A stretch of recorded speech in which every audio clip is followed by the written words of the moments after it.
And welcome back to your own YouTube channel, Lich for Hindi 1 to 1 word stress. जब आप बोलते हैं तो आप हर बार किस वर्ड पर स्ट्रेस डालते हैं उसका एक प्राइम एग्जांपल ये वाला है जो हम आज कवर करने वाले हैं। तो अगर आपको कोई कहता है ग्रामर बहुत अच्छी सीख लिया आपने या आपने बहुत अच्छे से अपने सेंटेंस फॉर्मेशन सीख लिए, लेकिन वर्ड स्ट्रेस अगर आपको नहीं आया तो कई बार आप कुछ और कहना चाहेंगे और सामने वाले को कुछ और समझ में आएगा। एग्जाम्पल के तौर पे ये वाला सेंटेंस देख लीजिए। I didn't say he stole the money. इसमें 7 अलग अलग वर्ड्स हैं और हर बार अगर आप स्ट्रेस किसी और वर्ड पे डालेंगे तो फिर मीनिंग कुछ और निकल कर आएगा। पहला, I didn't say he stole the money. जब आप ये कहते हैं I didn't say he stole the money, someone else might have said it, किसी और ने कहा होगा, लेकिन मैंने तो बिल्कुल नहीं कहा। तो यहां पर जो पूरा का पूरा फोकस है वो इस बात पर है कि जो स्पीकर है जो ये बात कह रहा है वो इस स्टेटमेंट का सोर्स बिल्कुल भी नहीं है। किसी और ने कहा हो उससे फर्क नहीं पड़ता, लेकिन मैंने तो नहीं कहा। फिर उसके बाद आता है I didn't say he stole the money.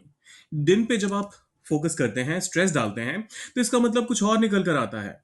बहुत स्ट्रांगली आप डिनाई कर रहे हैं, मैंने नहीं कहा।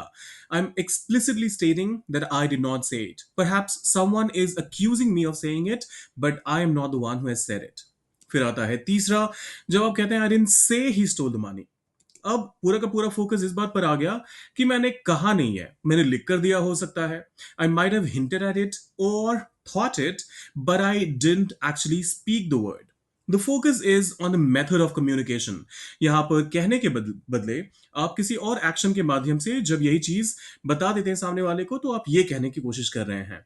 फिर आता है I didn't say he stole the money, मतलब किसी और ने चुराया होगा। The focus is on the person who committed the act and it wasn't him for sure. उसने तो बिल्कुल नहीं चुराया, ये मेरे मुताबिक। तो I didn't say he stole the money, तो उसने चोरी नहीं करी है। फिर आता है I didn't say he stole the money. अब इसका क्या मतलब निकल कर आएगा? हो सकता है उसने पैसे मांग लिए हों, उधार लिए हों, लेकिन उसने चोरी तो बिल्कुल नहीं किया। सो I specifically did not use the word stole for him. Like I said, he might have borrowed it, he might have lost it, found it or whatever, लेकिन चोरी तो उसने नहीं किया भाई साहब। फिर आता है सिक्स्थ वाला, जब आप पूरा का पूरा फोकस डाल देते हैं I didn't say he stole the money. जो पैसे आपने किसी खास काम के लिए बचा कर रखे हुए थे उस पैसों को चुराया उसने, उस पर मेरा फोकस नहीं है। उसने कोई और पैसे भी चुराए होंगे, लेकिन जिस पैसों की बात हो रही है वो पैसे तो चोरी नहीं किए हैं भाई साहब उसने। और ये आखिरी वाला है, I didn't say he stole the money. उसने कुछ और चोरी किया हुआ हो सकता है।